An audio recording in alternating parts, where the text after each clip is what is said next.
Hello, Vaughn. Welcome back. Another Harold. week. Another week, and it still hasn't quietened down on the provincial political scene. The legislature's not sitting, but the government's doing news conferences and announcements and explanations. And I think some maybe bad news for people this week. Uh, the election platform, NDP, promised $1,000 for families, $500 for individuals to deal with the cost of living. They called it a grocery rebate. People might have expected, with the election over and the government in office, that the checks would be coming out soon.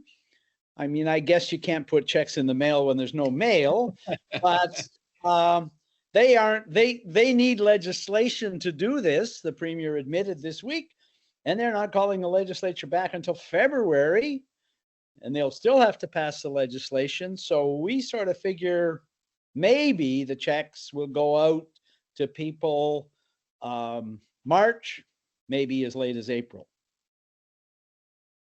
So a no relief at Christmas, but maybe a pre-summer bonus. What about Yeah. the carbon tax promise as well? He also promised during the campaign to remove the consumer portion, I guess, of the carbon tax. Yeah.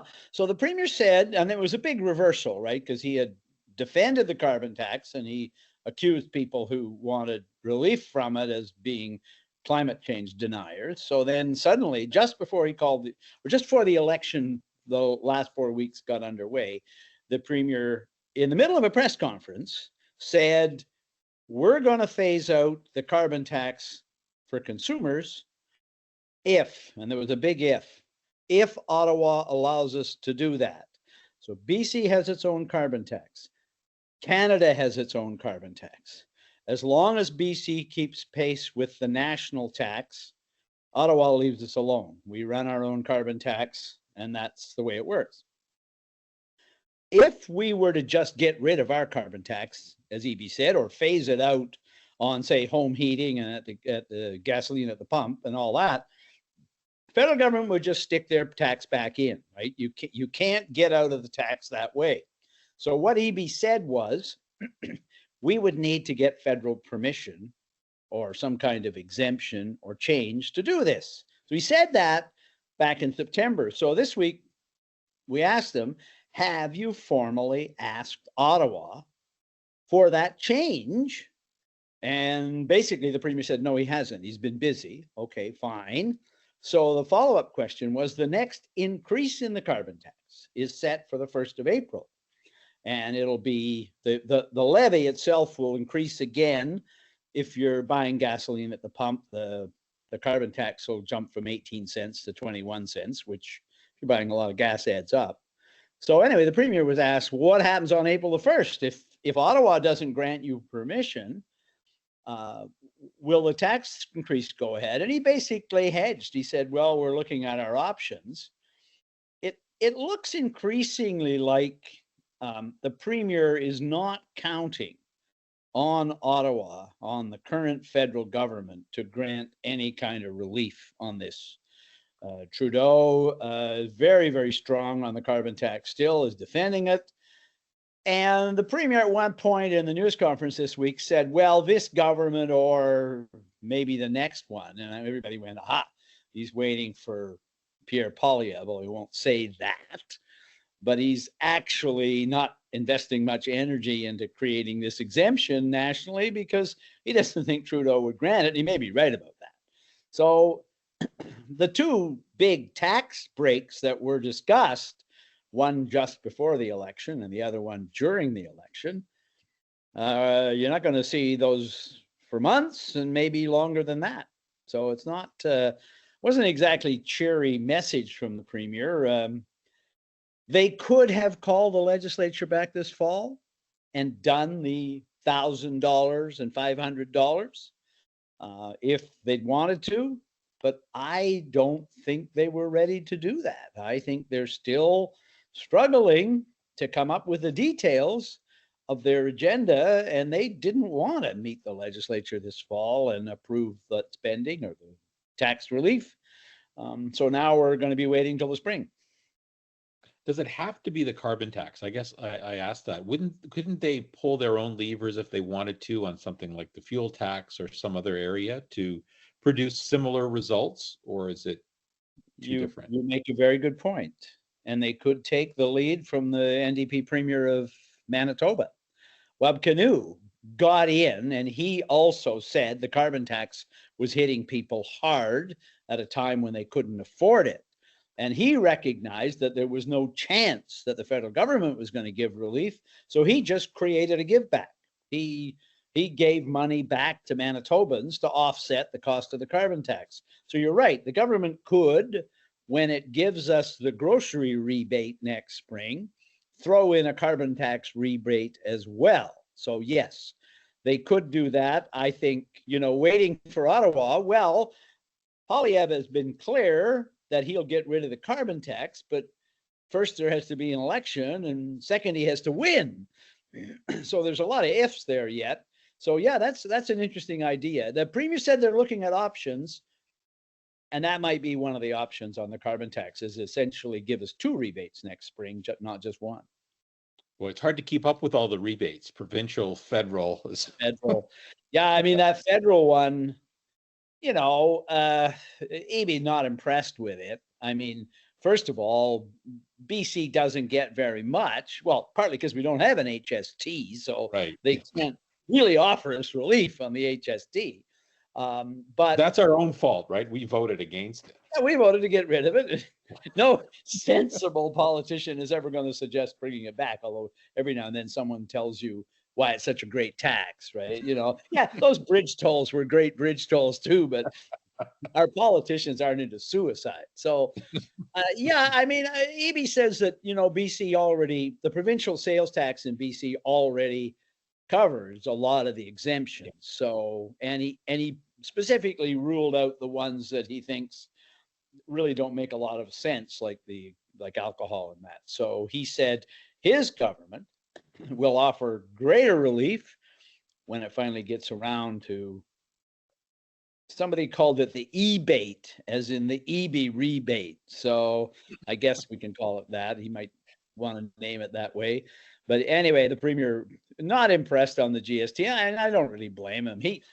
He does this thing where he lists off all the ways that, Ottawa doesn't really treat BC fairly. Immigration money, carbon tax exemptions, which they gave back east and didn't do here, money for housing, all that. And it's an old theme with BC premiers, but as they say, it has the added advantage of being true. Now that'll be a cost pressure when it comes. What is the cost even of the e-bate to taxpayers? Oh, it's huge. The e-bate is $1.8 billion. Right. That's a big bite. Again, our new finance minister, Brenda Bailey, was asked about her priorities, and she said, well, my first priority is to figure out how to get this rebate out. But she said she also wants to have a plan to balance the budget. Well, we should get the latest update on provincial finances in the next week or so. But the last update said we were headed for a $9 billion deficit. That EB rebate would add another almost $2 billion to that. So her first priority is to increase the deficit, and then her second priority is to figure out a way to balance the books. So we're into a pretty rough ride for some time, I would say. Some thought is it probably take 2 terms of government to get things back into balance. Well, because you also wrote this week about the other shoe to drop, and that's 182 public sector contracts that come due in 2025. Yeah, so we do what I would call, I guess, amalgamated bargaining for public sector contracts. The BC government has moved virtually every contract for unionized workers in the public sector expires on the same day, March 31st. And except in the education system, the BCTF and QP expires at the end of the school year. And they're all on the same schedule. So the last deals were all signed right in the middle of the pandemic, and they were for 3 years. So those contracts all expire between March 31st of 2025 and June the 30th. And the government, the way it bargains is it tries to avoid being whipsawed among the unions. They try to offer the same general offer across the table. Last time it worked out to about 14% over 3 years. There'll be some tweaking around that. Some unions want more in benefits, less in wages. There's special categories, but in general, that's the approach. So we're basically going to be busy with this next year. New government, it's taken them time to get ready already. So I doubt very much that they've settled on a mandate, what the government would like to see. The unions, the ones we've heard from already, are saying they would like a meaningful wage increase, improvements in benefits. No surprise, we don't know what meaningful means. The government, Harold, I can tell you, they're kind of hoping that the unions will cut them some slack this time, that they'll recognize that they got good deals in 2022, inflation, working through the pandemic. There was generally, the government's view was those were generous settlements. And so this time they're kind of hoping that the unions will say, well, inflation has gone away and the province is in a serious financial predicament, big deficits. The private sector is struggling. So, they're kind of hoping the unions won't ask for too much. We'll see. And it's bargaining anyway, right? So, from past experience, we know the first number that they request is not what they expect to get, just as the first number the government offers is not what they expect to settle for. Okay. Finally, Vaughn, today, as we speak today on a Friday, we're seeing the handover from the Surrey RCMP to the Surrey Police. And as you know, this goes back more than 6 years when former Surrey Mayor Doug McCallum first stepped up to the mic and said he wanted to bring municipal policing, and Brenda Locke got in the way of that as the new mayor. And we're still a long ways from Surrey taking full control. But what's your take from Victoria? Because of course they were dragged into this. Well, I think all British Columbians should enjoy this day because we're paying for it. The provincial government, on behalf of all provincial taxpayers, put up $250 million to underwrite the policing transition in Surrey. As one mayor of a neighboring city said, they're giving Surrey Council $250 million for something Surrey doesn't want, which is this new standalone police service. So David Eby, look, a year ago, David Eby said the David Eby government offered Surrey $150 million. And the premier said, that's it. There's no more money. And then the beginning of 2024, a couple of months later, okay, well, will you take $250 million? So they increased the offer by 66%. That's not exactly hardball bargaining. And they went back and forth. But July of this year, they announced an agreement. The public part of the agreement was $250 million from the province to pay for transition costs. The other public part of the agreement was that Surrey accepted it and said, we'll go ahead. The secret part of the agreement was an agreement that Surrey would stop criticizing the New Democrats on the eve of an election, that Brenda Locke would stop criticizing the deal. She did. And that Surrey would cooperate in the transition. So here we are. The New Democrats offered that much money, in my view, because they thought it would protect their political position in Surrey. 10 seats were at stake. Well, they lost 3 seats in Surrey. It didn't really protect them. They almost lost the 4th seat, but they managed to hang on by 22 votes. And now you say, and you're right, this is just the first step in transition. The full transition is going to take another 2 or 3 years. And I believe the police officers in both the police forces out there will do their jobs honestly and honorably. But these two institutions have been fighting with each other behind the scenes and in leaks and memos and everything. I, I'm, I'm sure they're going to say today they're going to cooperate, but I'd be very surprised if this is the last we've heard of troubled transition in Surrey. Right. And what does that do to a culture of a police department or a dual police department that is trying to, is growing, dealing with the fastest growing city in Yeah. the province, and they've got things they should be doing proactively, not just trying to manage their own internal conflict. Yeah, that's true. And the whole country, there's a general feeling out there, I think, among the provinces that in the long run, Ottawa wants to get away from providing local policing services. That is one of the arguments used for letting Surrey do this, is that it's going to be happening. Federal government says, no, we're not thinking of it, but I think they are thinking of it. So what's going to happen the next time a BC city decides it wants to set up its own municipal force? Is the provincial government going to have to take the precedent and offer them transition money too? And remember,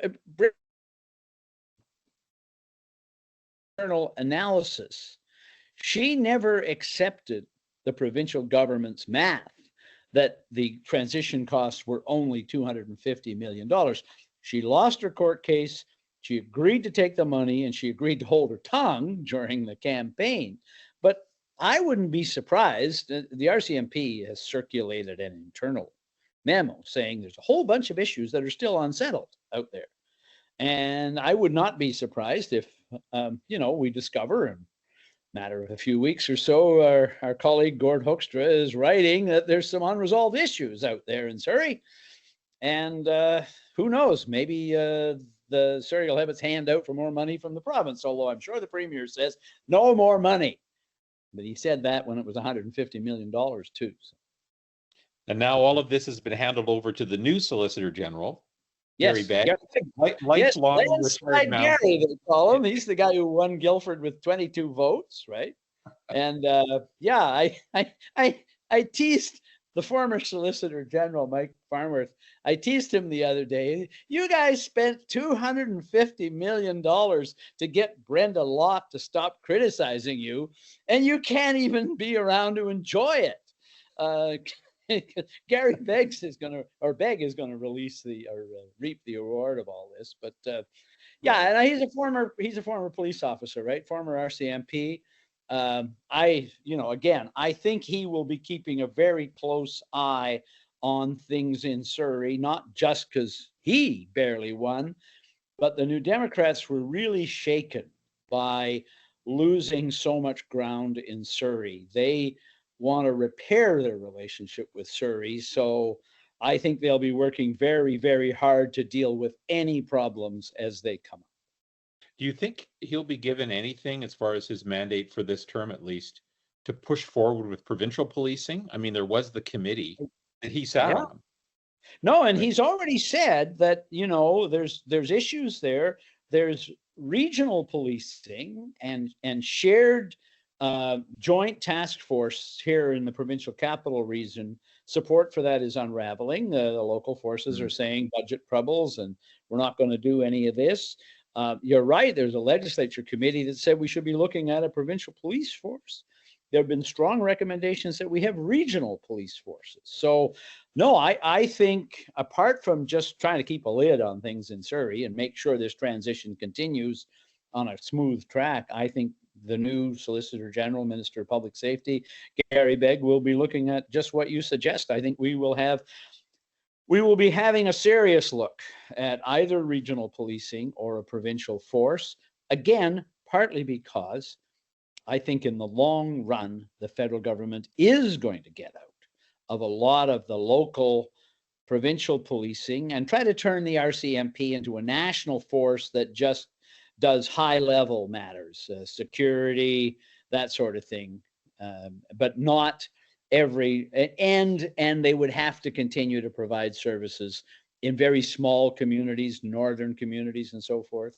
But I think in the long run, the national government would just as soon that you know, to pick Coquitlam as an example, that Coquitlam has its own police force. You don't have the RCMP detachment there anymore. Right. All right. Great, Vaughn. Thanks again for this Good. week, and we'll catch up next week. I'll talk to you next week, Harold. That's good.